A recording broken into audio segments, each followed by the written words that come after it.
Alright mga kaibigan, ako, isang makulimlim na araw ng Huwebes ngayon mga kaibigan, Enero 10 sa ating buong bansa. At meron tayong natanggap na liham mga kaibigan. Actually, mga reklamo. Ang reklamo mga kaibigan ay nanggaling sa mga sa grupo ng Concern 2012 Filipino Pilgrims in ARMM. At maganda to, nakalagay dito, represented by Haji Matuwid na Bangsamoro. At yung isang liham ay mula naman sa League of Mashik Foundation. Na nasa ano to mga kaibigan, nasa Marawi. Yung actually dalawang kopya ng reklamo yung nakuha natin. Yung isa ay galing sa League of Mashik Foundation Incorporated na may address sa second floor Omel Building, Raya Saduk, sa Marawi City sa Lanao del Sur. At yung isa naman ay ito nga, yung nanggaling sa Concern 2012 Filipino Pilgrims in ARMM. Ang reklamo nito mga kaibigan ay tungkol dito sa yung nakaraang Hajj, di ba? Maraming nag-Hajj sa Saudi Arabia at may mga issue mga kaibigan na dapat masagot dahil lahat nito mga kaibigan ay allegation pa lamang. Pero yung liham na nanggaling, yung reklamo at liham na nanggaling sa League of Mashik Foundation Incorporated ay ipinasa na sa Office of the Ombudsman. Ibig sabihin yan mga kaibigan, meron ditong opisyal ng pamahalaan na sabit sa akusasyon. Hindi muna natin babanggitin yung pangalan ng opisyal hanggat hindi natin nakakausap at makuha naman yung kanyang side mga kaibigan. Dahil lang dalawang grupong ito ay nagreklamo na yung nakaraang Hajj mga kaibigan na nakaraang taon ay nagkaroon ng overpricing sa mga iba't ibang fees na sinisingil sa mga gustong mag-Hajj. At hindi lamang yon at maging iba pang issue na may kinalaman sa naturang Hajj mga kaibigan. At yung nakuha nating reklamo ng League of Mashik Foundation Incorporated ay actually kopya to ng liham na ibinigay nila kay Pangulong Benigno Aquino III sa Malacanang. At meron din tong copy furnished mga kaibigan kay Secretary Teresita Deles ng OPAP o Office of the Presidential Assistance on Peace Process. Sa Secretary Deles, Office of the Presidential Assistant on the Peace Process. At ganun din sa Ombudsman, sa Kongreso at sa Senado. Nakikita nyo naman ito mga kaibigan dyan sa screen natin ngayon. Yan, pakita natin para makita naman ng lahat. So, ayan mga kaibigan, nakikita nyo sa inyong screen yung reklamo na natanggap ng Mindanao Examiner ukol dito sa mga nag-Hajj na maraming issue silang ibinigay dahil kailangan nila ng atensyon ng ating Pangulo. Kung kaya't idinulog sa Mindanao Examiner yung kanilang mga reklamo. Ayan yung unang pinakita natin, yung sa League of Mashik Foundation Incorporated. At pangalawa naman ay itong galing sa Concern 2012 Filipino Pilgrims in ARMM. Ito makikita nyo mga kaibigan. Para meron tayong idea kung ano ang pinag-uusapan natin. Kadarating lang dito. At ibinigay ito sa pamamagitan ng courier ng LBC. Makikita nyo naman dyan sa harapan ng camera na pinapakita natin. At unahin muna natin yung League of Mashik Foundation. Sa kanyang liham, ang subject niya rito ay overpricing of 2012 Hajj fee. Allegation ito ng naturang foundation. At basahin natin. Mahal na Pangulo, ito po ay follow-up sa aming naunang sulat sa inyo. Mahal na Pangulo, to bring to your attention the shenanigans of your appointees. Ilan ba itong pangalan dito? 1, 2, 3, 4. 4 na pangalan ng mga opisyal ang nakalagay dito sa kanyang reklamo. At sinasabi pa na who connived deliberately and willfully in collecting excessive fees from pilgrims that resulted in the overpricing of Hajj fee for their own benefits. Ito mga kaibigan, sinasabi natin muli na ito ay pawang mga aligasyon pa lamang at wala pa itong katotohanan dahil hindi pa ito naiimbestigahan, hindi pa natin nakakuha yung mga side mga pangalan dito na nakapaloob sa reklamo nila. Kaya pag paumanhin nyo na ako, hindi mo natin baggitin ang pangalan para maging fair tayo sa lahat. Ito pa yung nilalaman ng liham.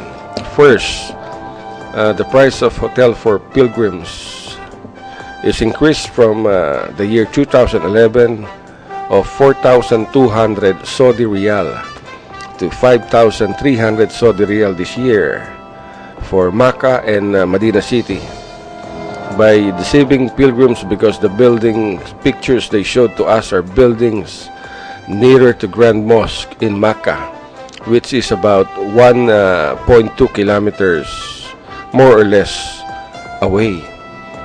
But the actual location as shown in the contract are buildings located 3 kilometers away from the Grand Mosque. The pricing of hotel in Makkah is that the nearer the location to the Grand Mosque, the higher the price. The increase of Saudi Riyal 1,100, or equivalent to roughly about 12,650 pesos, has no basis except to enrich themselves. Kung sa 6,000 na pilgrims, ito po ay tumataginting na 75 million. Kanino po ito? Ang masaklap po dito, mahal na Pangulo, nalaman po namin na meron na palang napirmahan na kontrata na 4,400 riyals para sa taong ito, pero ito ay pinakansilan nila at ang kinuha nila ay itong kontrata na nagkakahalaga ng 5,300 Saudi Riyal kasi po wala silang makuha doon. Pati po kontrata sa Umrah ay pinakancel nila na nagresulta sa pagtaas ng bayarin by the private travel agency. Marahil ay nag-connive din sila.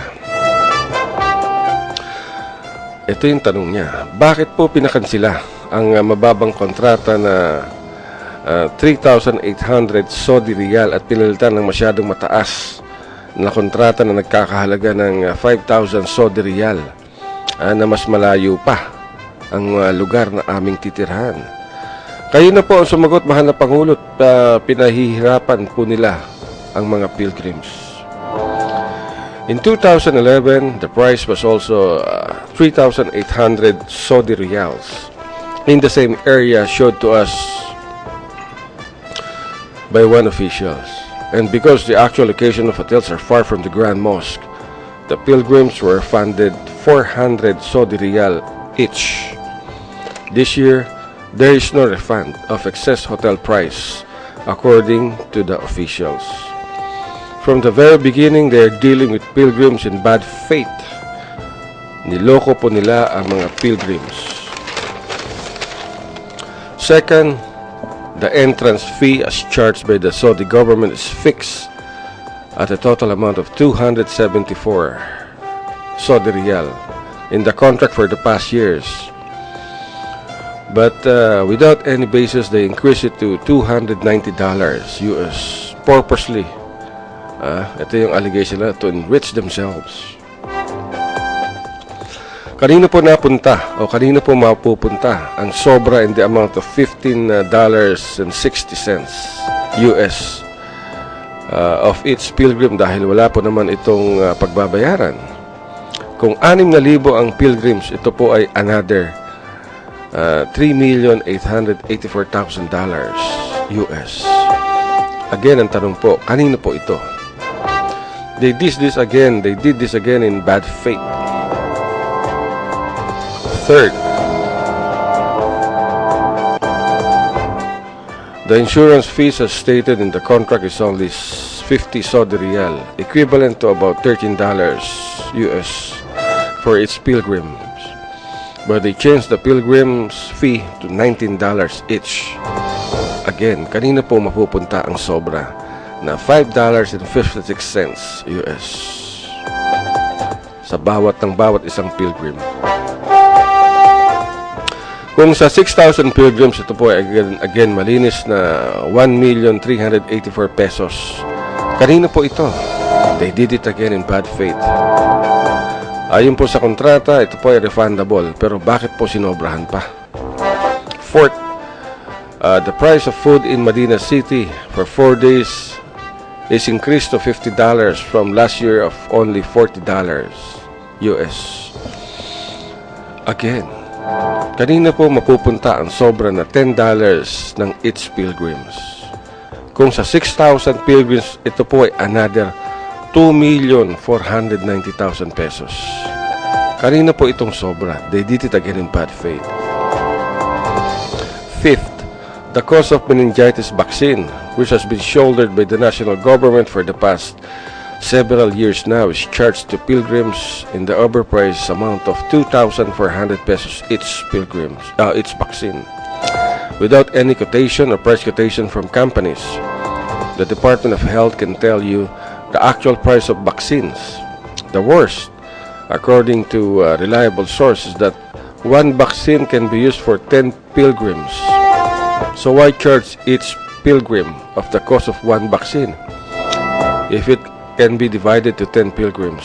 Ang dalawang vaccine ay hindi po umabot ng 2,000 piso sa ating kasalukuyang presyo sa bansa. Kahit po magtanong kayo sa mga pharmaceutical companies, mahal na Pangulo. Again, kanino po napunta ang sobra na 400 pesos each? Kung sa 6,000 pilgrims po ito ay another 2,400,000. Kanino po ito? Ginawa po nila ito ng walang public bidding or quotation from drug companies. Kung isusuma, total po natin ang aming gastos. Excess in housing, 75,900,000. Excess in entrance fee, 3,884,000. Excess in insurance fees, 1,384,000. Excess in foods in Medina, 2,490,000. Excess in vaccines, 2,400,000.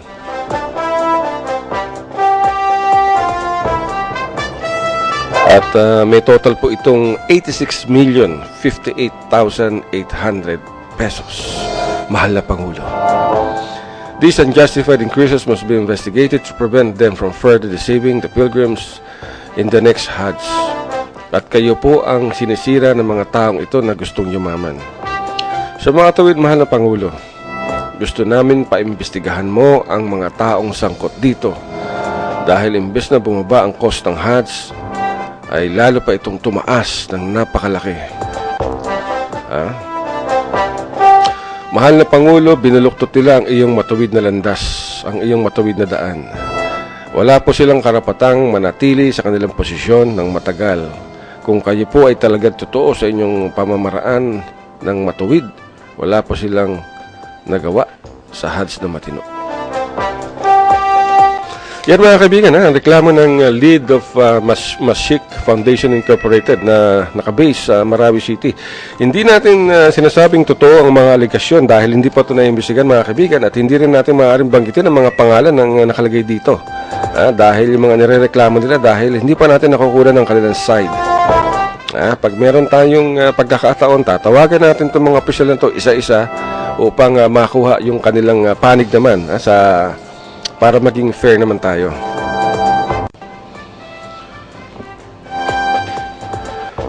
At yung isang reklamo naman mga kaibigan ay galing sa Concern 2012 Filipino Pilgrims in ARMM. Ito mga kaibigan ay binigay din ito ang kopyang ito ay binigay din kay Speaker Feliciano Sonny Belmonte Jr. Dyan sa ating kongreso. At ganun din kay Congressman Pangalian Balindong, yung 2nd District ng Lanao del Sur, dahil siya ang chairman nitong Committee on Muslim Affairs. At ang hinihingi naman itong grupo ng Concern 2012 Filipino Pilgrims in ARMM ay ang very urgent request for congressional investigation ukol dito sa mga di umano'y anomalies ng nakaraang Hajj pilgrimage. Natanggap to mga kaibigan ng staff nitong si Speaker Feliciano Belmonte noong November 29. At hindi natin balitaan na nagkaroon ng investigasyon dito o paano yan nga, magre-resist na naman. Sa reklamo nitong Concern 2012 Filipino Pilgrims in ARMM ay sinasabi, basahin natin ito yung kopyang ibinigay sa atin. With utmost urgency, we request for an immediate congressional inquiry or investigation regarding the serious anomalies and irregularities committed by officials. The anomalies and irregularities consist of the following, to wit. Bubuli tuloy ako dito. Ang laking pera. Copies of the contracts for hotel accommodation, board and lodging of the pilgrims during their stay in Mecca, Kingdom of Saudi Arabia, were not authenticated by the Philippine consulate in Jeddah. The officials kept them under wraps because they received fat commissions. Yung official na nireklamo ay isa, dalawa. Dalawa ang official na nireklamo. Samantalang yung sa League of Mashik Foundation ay 4. They contracted 15 hotels far away from Masjid Haram. The rooms were congested with one comfort room for every floor. The mutawif fee is $1,860 US, as payments for vaccines, and murshid fee of 8,600 pesos. Billeted at hotels 5 kilometers away from the main mosque, Masjid Haram. And this is also the reason why many pilgrims got sick and died due to very poor accommodation. Number 2, this is the most expensive mutawif fee in the entire history of Hajj pilgrimage. Imagine $1,860 US for each, compared to last year, which is only about $1,620, inclusive of vaccines, murshid fees, plus a refund of $250 US for each pilgrims. The pilgrims were given 24 hours car service to Masjid Haram.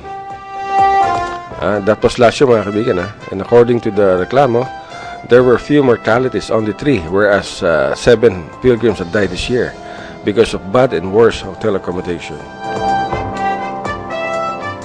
Number 3, indeed hundreds of pilgrims were sick because of poor hotel accommodation and transportation. Aside from the high mortality rate, 7 nga, suffered by the pilgrims. According to Consul General Garibay of Jeddah, there was no authentication of the contracts signed by these 2 officials, mga kaibigan. And the 2 officials also did not inspect the building, where the pilgrims would stay which was 5 kilometers away from Masjid Haram. The officials went to Saudi Arabia 4 times, wasting so much money of government funds, and until now, the funds were not liquidated. The 2 officials made a killing out of a fat commissions received from these contracts. They took over the operations of the blah blah blah, overpowering the blah blah blah. Direct. They should be charged for the Corrupt Practices Act. Number 4. I was a personal witness, being a pilgrim myself, and victim of the anomalies and corruption committed by these officials, including, ito meron pang isang tao. Dalawang tao pa nadagdag.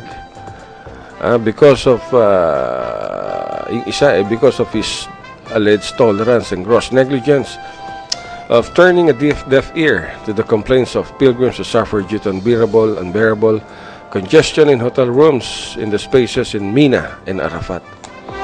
And they were forced to sleep outside the premises of their tents in Arafat and Mina.